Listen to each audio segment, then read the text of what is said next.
Moi, c'est Coco. Et moi, c'est Caro.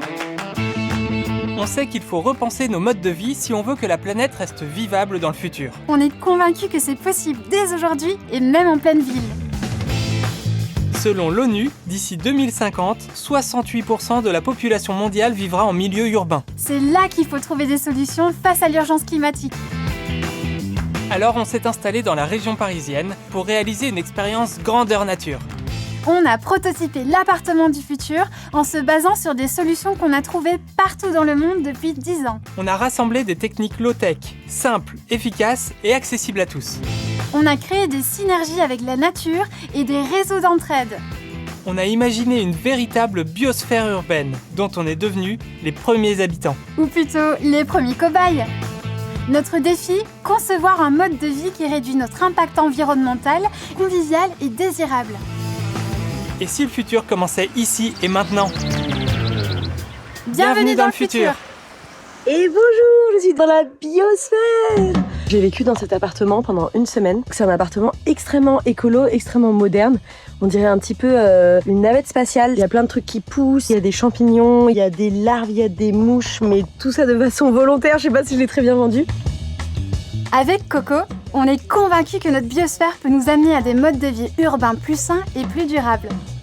Mais nous, on a l'habitude parce qu'on vit low-tech depuis des années. On se demandait comment les autres percevraient ce mode de vie. Alors, on a confié les clés de notre appart du futur à notre copine Swan Périssé pendant une semaine pour voir comment elle vivrait l'expérience. Le matin, tu te réveilles, tu vois ça. La chambre, elle est trop bien, donc elle est super isolée, donc il n'y a aucun bruit. Faut juste nourrir les grillons, arroser les pleurotes, mixer un peu tes trucs que tu jettes. Donc en vrai, c'est compatible avec nos vies de maintenant, quoi. Swan Périssé est youtubeuse et humoriste écolo.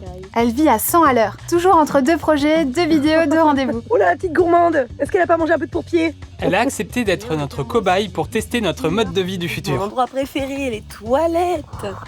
Il y a des larves dans un petit bac qui sont vraiment à 30 cm de tes fesses quand tu fais tes besoins, tu vois. Et en fait, ces larves, c'est absolument fascinant. Elles désagrègent ton caca en moins d'1 heure. Ça ressemble à ça. Oh, regardez, il y en a une qui s'est transformée en mouche. J'ai vécu ici une semaine, j'ai fait moult caca. C'était fascinant. Alors, autant, en ce moment, j'ai pas trop d'histoire d'amour, autant j'ai regardé les yeux dans les yeux. Les larves, c'était la chose la plus belle que j'ai vue cette année. Eux, ils n'utilisent pas de papier toilette. Ils utilisent des petites serviettes. Et pour l'avoir utilisé pendant une semaine, mon anus s'en porte très bien. Non mais c'est vrai, on peut avoir de temps en temps des petites irritations de l'anus à partir d'un certain âge.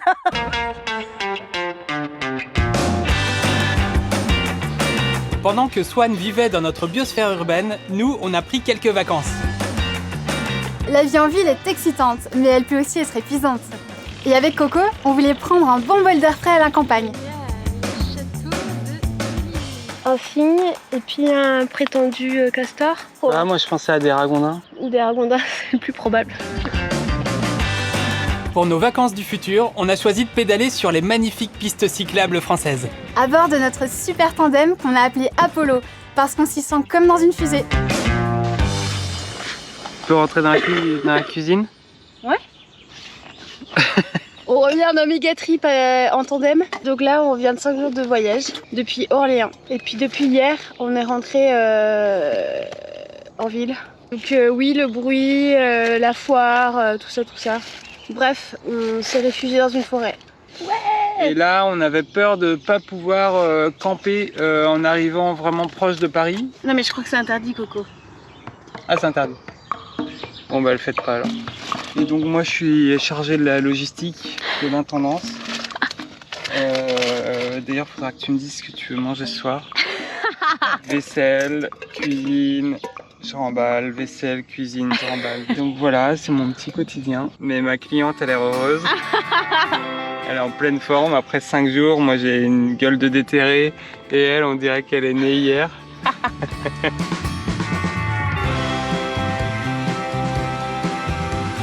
Cette virée à la campagne nous a rappelé à quel point la nature était absente des villes. On espère que dans le futur, les zones urbaines ressembleront à des grands écosystèmes pleins de vie. Et ben voilà, on est arrivé à Paris. C'était trop rapide. Des biosphères où les citadins collaborent avec d'autres espèces vivantes. Cette petite escapade nous a fait un bien fou, mais il est temps de récupérer les clés de notre appartement auprès de Swan.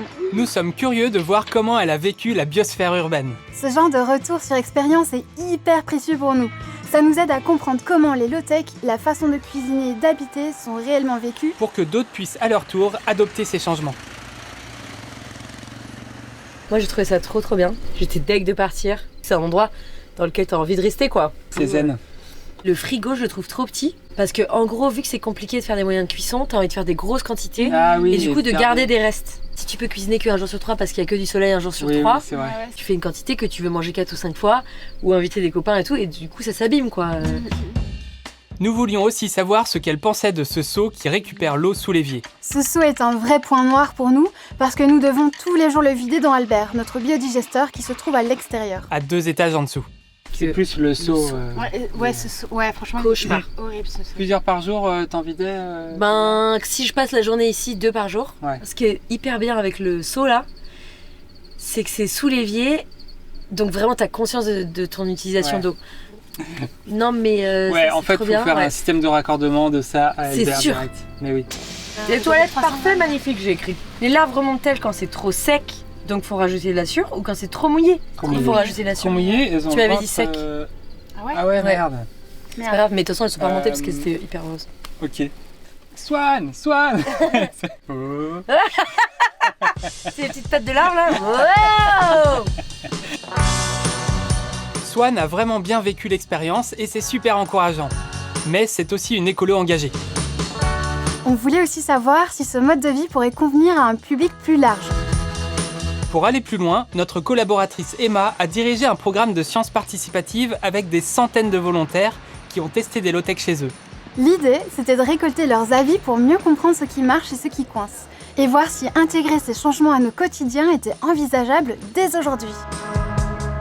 Nous avons proposé sur notre site un choix de 8 missions à faire à la maison autour de l'alimentation, l'économie d'eau et la valorisation des déchets, inspirées de l'expérience que nous avons menée dans notre appartement. Au total, ce sont 450 participants qui ont mené en tout 800 expériences.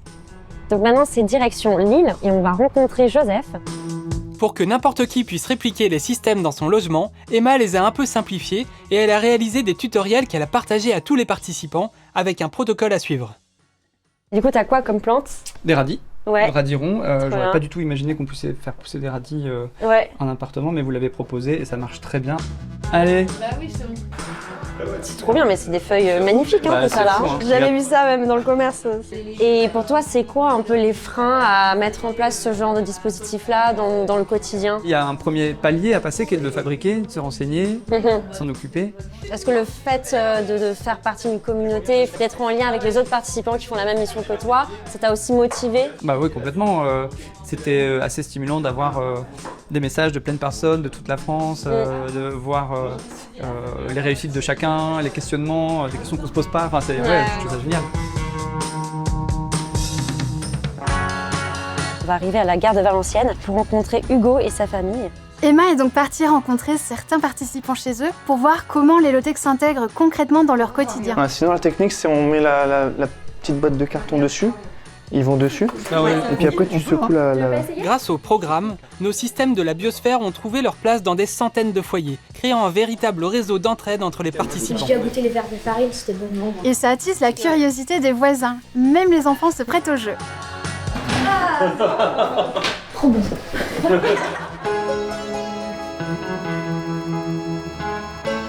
De notre côté, nous sommes allés à la rencontre de Simon Vuille, doctorant en sociologie. Grâce au questionnaire du programme de sciences participatives, Simon a analysé les premières données. Il a pu dresser un portrait robot des profils qui se sont engagés dans l'aventure biosphère.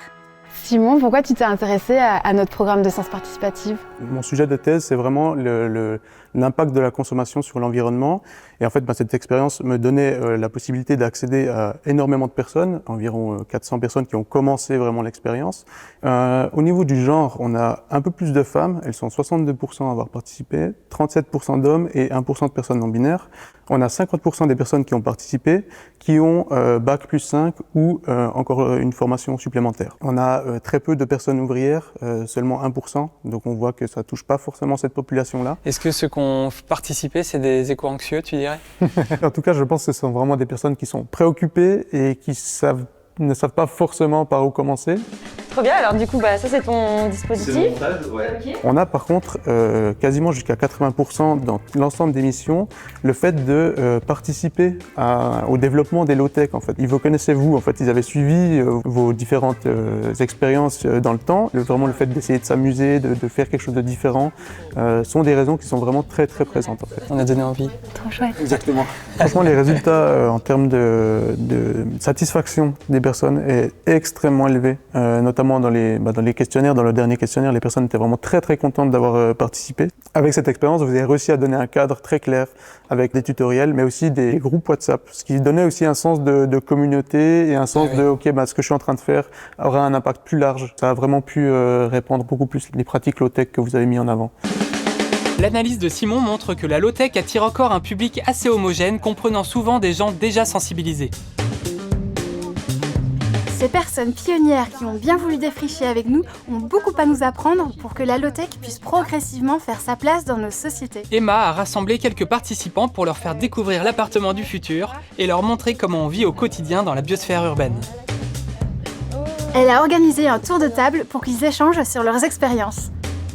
Corentin et Caroline, ils s'occupent de développer un peu l'imaginaire de qu'est-ce qu'à 2050 comment on ferait dans le futur pour vivre low-tech. Ça paraissait logique d'intégrer le citoyen, vous, dans ces réflexions-là. Quels sont selon vous les freins et les leviers pour faire adopter des low-tech dans le quotidien? Moi je me suis mis sur la mission douche à brumisation. Moi je me suis focalisé sur la mission Pleurote. Avec ma compagne, on m'a répondu que c'était le truc le plus simple et qui prenait moins de place. Ouais. La douche à brumisation. Alors nous on était très contents de la douche à brumisation, ça a super bien fonctionné. C'était très bien, justement ça fait partie de l'attractivité et du programme, justement, de déjà fabriquer quelque chose. En fait on se rend compte que c'est très facile. Sur les toilettes sèches, alors là-haut je trouvais ça super, les toilettes vivantes du coup qui sont connectées à la poubelle de la cuisine avec les toilettes sèches, ça, je trouve ça génial. Quand on n'est pas propriétaire, je me dis mais on peut pas faire ça. Si j'étais un peu plus loin en campagne ou que j'avais plus un dehors, je sais qu'il y aurait déjà beaucoup de choses que j'implémenterais. Pour la nourriture, c'est pareil en fait. Du coup, ça prend quand même plus de temps parce qu'on n'a pas l'habitude de cuisiner ces choses-là. On avait oublié des fois de prévenir les gens que c'était juste le lundi où on démarrait l'expérience et que alors du coup le repas était un peu différent par rapport à ce qu'ils avaient l'habitude de manger chez nous. Ça peut être un jeu aussi de le rendre fonctionnel et de le rajouter dans son quotidien, et le collectif, les groupes, tout ça te porte aussi. On n'a pas l'impression qu'on le fait pour nous seulement, on a l'impression qu'on le fait aussi pour faire avancer quelque chose, une science, un avenir qui va dans le bon sens. Les 3 missions qui ont trouvé le plus de volontaires étaient la douche brumisante, la bioponie et la culture de pleurote. Elles étaient simples et rapides à mettre en place. C'est un point important car il est souvent difficile de trouver le temps dans son quotidien pour adopter de nouvelles habitudes. Nous devons faire évoluer nos modes de vie, notamment face à la menace du changement climatique. Mais comment en faire une priorité quand d'autres urgences prennent le dessus au quotidien ? C'est ce que nous avons demandé à Marion Bette, chercheuse à l'Institut du développement durable. Elle va nous expliquer comment agir sur les leviers sociaux pour que la transition écologique parle à tout le monde. Aujourd'hui, on entend beaucoup le discours des petits gestes, de l'injonction à changer. On demande aux ménages, aux individus qu'ils changent eux-mêmes. Mais il y a quelque chose d'un peu absurde à demander à ce que les individus changent eux-mêmes et fassent beaucoup d'efforts, alors même que tout dans les environnements les contraint à avoir des pratiques plutôt contraires à la transition. Okay. On génère du rejet chez celles et ceux qui n'arrivent pas à satisfaire ces injonctions. Quand on veut, on peut. On entend beaucoup ça. Nous, on a un peu inversé ce proverbe et on a dit plutôt « quand on peut, on veut ». À Paris, du jour où on a multiplié des infrastructures pour faire du vélo, pour avoir des vélib, etc., il y a beaucoup de gens qui se sont mis à prendre leur vélo parce que c'était possible, et ensuite ils ont préféré prendre le vélo.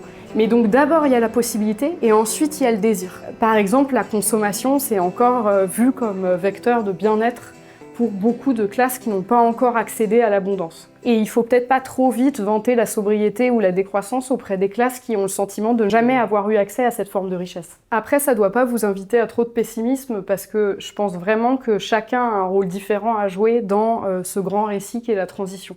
Vous avez aussi un rôle à jouer en tant que défricheurs, pionniers. Vous êtes vraiment des aventuriers, je dirais, utopiste avec toute la positivité que j'associe à ce terme, c'est-à-dire que vous allez découvrir des choses et vous allez les formuler de façon exemplaire, idéale, cohérente. Vous avez un rôle à jouer qui est crucial. Marion dit que l'environnement dans lequel on vit peut freiner ou favoriser les changements d'habitude. Les volontaires de la science participative, Simon et Marion, nous ont convaincus que la transition était plus facile quand on s'y met ensemble, à plusieurs. Même quand il s'agit de changements individuels, le collectif compte. Et pour ça, il faut pouvoir se rassembler et se fédérer. Il faut mettre en place des lieux et des moments de rencontre. C'est comme ça qu'on a imaginé le Johnny Fitness Club, un lieu qui permet à tout notre entourage de se retrouver, faire du sport ou même bricoler ensemble. Ce n'est pas une salle de fitness comme les autres. Ici, on se muscle pour laver son linge, pétrir du pain et créer du lien. Et c'est Johnny qui a orchestré la réalisation du club. Je le connais depuis plus de 20 ans. Il vit en Inde, il est fan des machines low-tech et spécialement des machines à pédales. Quand on a imaginé réaliser une salle de fitness utile, on s'est dit que Johnny était le manager idéal. Et il a automatiquement accepté. Le Johnny Fitness Club était né. Coco's been in touch with me and said, what do you think about putting a bread kneading machine on a rowing machine? And can you do something with a cycle that generates electricity? So he kept feeding me ideas. I once spent about 6 months trying to build a solar tracking device that generated steam that would run a turbine to generate electricity to the thing using steam from the sun. I think I was born low-tech. Le Johnny Fitness Club, ce n'est pas juste une salle de sport. Très vite, le projet a rassemblé. L'espace est devenu un terrain de jeu, d'apprentissage et de rencontres. Un endroit où chacun peut expérimenter, partager, transpirer autrement. Les participants viennent tester des machines, parfois juste marrantes, mais parfois très ingénieuses. Une preuve qu'on peut repenser nos manières de faire et nos gestes du quotidien pour des modes de vie plus sains et durables. Avec notre biosphère urbaine, on a cherché à allier l'utile et l'agréable, le durable et l'accessible. Et on a compris que le problème n'est pas toujours le manque d'envie, mais le manque de conditions pour agir. Il faut créer des espaces, des outils et des choix collectifs. Pour pouvoir enfin mettre en pratique ce nouveau mantra, quand on peut, on veut.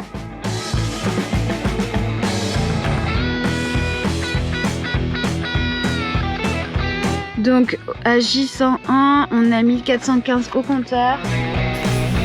Nous, ce qu'on a sorti de ce mode de vie, c'est vos empreintes carbone, tous les gaz à effet de serre qui ont été émis par votre activité sur un an complet.